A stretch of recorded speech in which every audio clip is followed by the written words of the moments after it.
UP के बिजनौर में railway विभाग में टेक्नीशियन के पद पर तैनात दीपक हत्याकांड दिन पर दिन गहराता जा रहा है।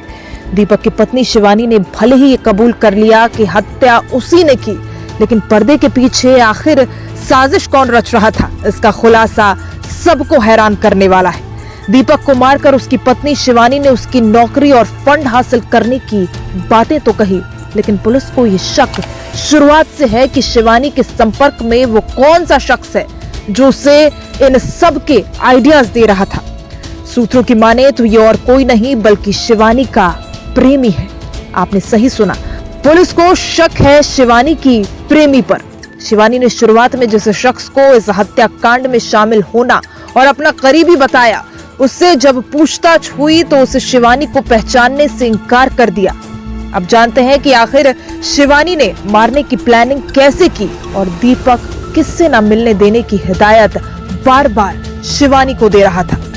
शिवानी ने न सिर्फ दीपक को मारने के बाद रोने का नाटक किया, बल्कि अपने ससुराल में फोन कर अपने देवर से कहा कि तुम्हारे भाई को हार्ट अटैक आ चुका है। मृतक के भाई का रो रो कर यही आरोप है कि शिवानी भाभी एक नंबर की शातिर औरत है और जल्द से जल्द उनके साथ मिले हुए लोगों को भी पकड़ा जाए।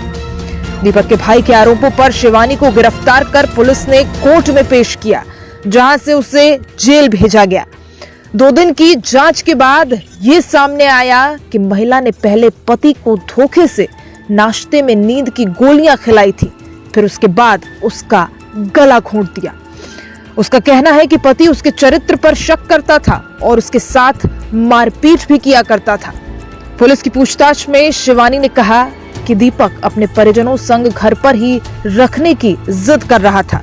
इसी खुन्नस में उसने अपने पति को अपने हाथों से मार दिया, उसका गला घोंट दिया। गौरतलब है कि हल्दौर थाना क्षेत्र के गांव मुकंदरपुर निवासी दीपक कुमार नजीबाबाद रेलवे में टेक्नीशियन पद पर तैनात था। वो नजीबाबाद के मोहल्ला आदर्श नगर में पत्नी शिवानी और 6 महीने के छोटे बेटे के साथ किराए के मकान में रह रहा था।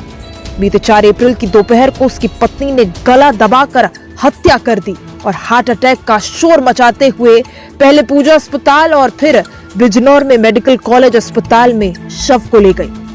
आपको बता दें, घटना वाले दिन दीपक लगातार 2 शिफ्ट करने के बाद ड्यूटी से अपने कमरे अपने घर पर लौटा था। सुबह के करीब 11 बजे शिवानी से दीपक ने नाश्ते को कहा।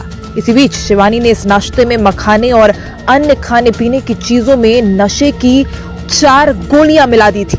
इस पूरे घटना के दौरान एक 6 से 7 महीने की दूधमुही बच्ची वहीं पर रोए जा रही थी, लेकिन किसी को उसकी खबर ना थी। पुलिस ने जैसे ही जांच को अब आगे बढ़ाया, वैसे ही उसे शिवानी के फोन में एक 40 सेकंड की वीडियो क्लिप मिली।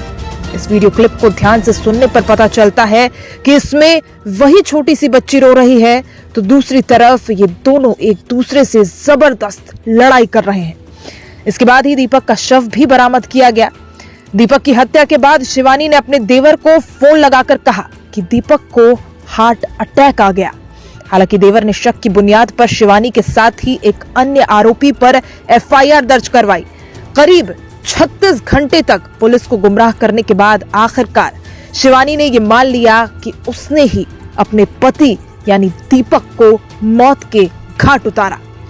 लेकिन वो अभी भी ये बताने को राजी नहीं कि आखिरकार शिवानी के साथ इस पूरे घटनाक्रम में आखिर कौन था वो मास्टरमाइंड जो शिवानी को इस कुकर्म के लिए उकसा रहा था। पुलिस के सामने शिवानी का प्रेम प्रसंग होने की बात कबूल है। जब उनसे पूछताछ की गई तो उन लोगों ने इसे शासनकाल कर दिया, जिससे ये पूरा मामला एक बार फिर से पेचीदा बन चुका है। वहीं आपको बता दें, अब जब इस हत्याकांड में पोस्टमार्टम रिपोर्ट आई तो सबकी आंखें सन्न रह गई, सब चौंके रह गए। पोस्टमार्टम रिपोर्ट के मुताबिक दीपक के गले पर बाएं साइड में ज्यादा दबाव पड़ा है। जांच में पता चला है कि शिवानी का दायां हाथ टूट गया था, वो बाएं हाथ से ज्यादा जोर लगा रही थी। एक्सपर्ट्स का कहना है कि गला दबाते हुए शिवानी ने बाएं हाथ से जोर लगाया है, इसलिए पोस्टमार्टम रिपोर्ट में बाईं ओर ज्यादा दबाव पड़ा है। उधर शुक्रवार सुबह पति की हत्या के बाद शिवानी बेटे को लेकर मकान की छत पर पहुंच गई। यानी कुल मिलाकर शिवानी ने इस मौत को छुपाने के लिए हजारों यत्न किए, मगर आखिर में पत्नी शिवानी पति की हत्या के लिए पकड़ी गई।